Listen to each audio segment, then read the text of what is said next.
He wasn't a boy anymore.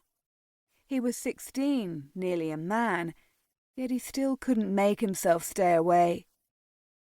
He didn't want to be here, didn't want to remember. If he could, he'd turn around and never come back, never set eyes on the house again. But he couldn't make himself forget what it had felt like to be on the other side of those windows.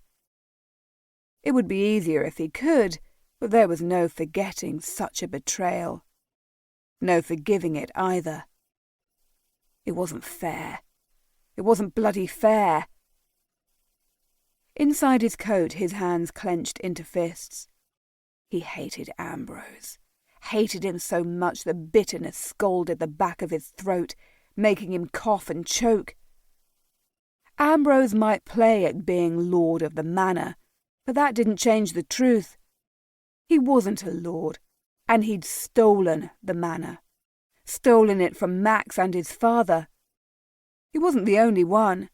There had been others who'd taken what was once theirs.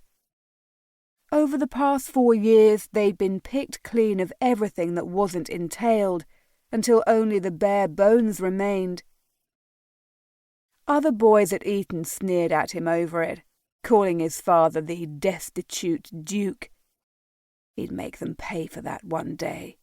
He'd make them all pay, but none of them would pay as dearly as Ambrose St. Clair would, because of all the betrayals, his had cut the deepest.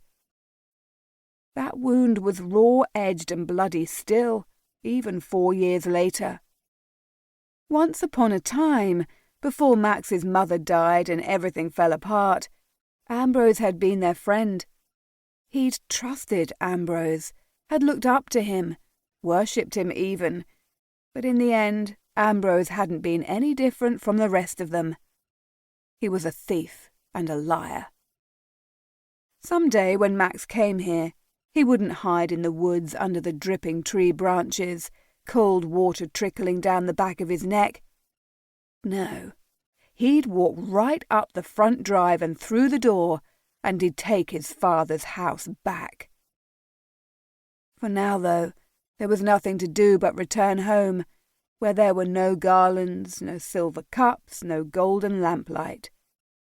His father would have fallen asleep on the worn leather chair in his study by now, an empty bottle of brandy lying on the floor beside him. Max dragged the back of his arm over his damp cheeks, the wool of his coat prickling his skin, and turned to go. Turned his back on the bright lights of Hammond Court, leaving it behind until next year. He wasn't crying, not over a villain like Ambrose St. Clair. The dampness on his cheeks was just drops of water falling from the branches above. Nothing more.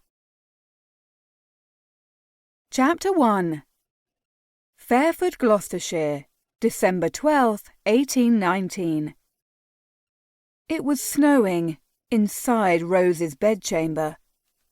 The chill woke her, the draught of wintry air biting at her nose and setting her toes a-tingle, rousing her from a fitful sleep.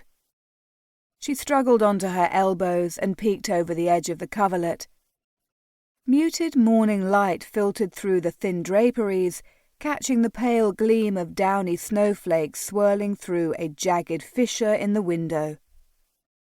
The snowflakes were pretty, but alas, it wouldn't do. A glittering flurry of harmless flakes could become a blizzard in the blink of an eye, and the steely grey clouds beyond the window promised more snow. More snow, and here was Fairford, already half smothered in it as it was. It had begun snowing in early November, and had hardly let up for a single day since.